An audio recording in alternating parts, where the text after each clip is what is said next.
Okay, so I admit that the first day of school, I was so nervous that the butterflies in my stomach were more like pigeons flying around my insides. Mom and Dad were probably a little nervous too, but they acted all excited for me, taking pictures of me and Via before we left the house since it was Via's first day of school too. Up until a few days before, we still weren't sure I would be going to school at all. After my tour of the school, Mom and Dad had reversed sides on whether I should go or not. Mom was now the one saying I shouldn't go, and Dad was saying I should. Dad had told me he was really proud of how I'd handled myself with Julian and that I was turning into quite the strong man. And I heard him tell Mom that he now thought she had been right all along. But Mom, I could tell, wasn't so sure anymore. When Dad told her that he and Via wanted to walk me to school today too, since it was on the way to the subway station, Mom seemed relieved that we would all be going together. And I guess I was too. Even though Beecher Prep is just a few blocks from our house, I've only been on that block a couple times before.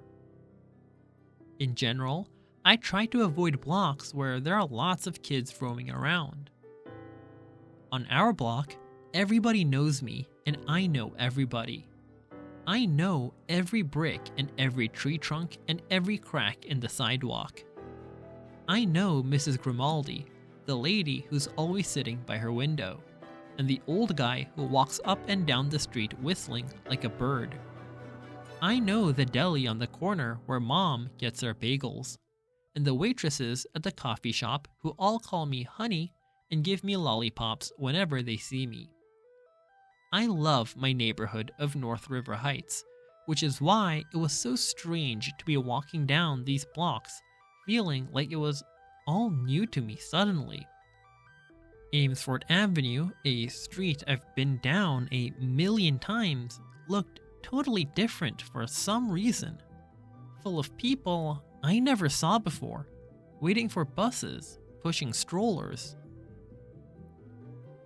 We crossed Amesfort and turned up Heights Place. Via walked next to me like she usually does, and Mom and Dad were behind us.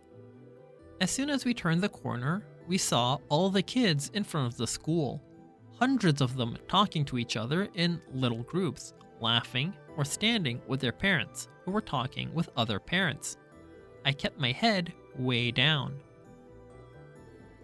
"Everyone's just as nervous as you are," said Via in my ear.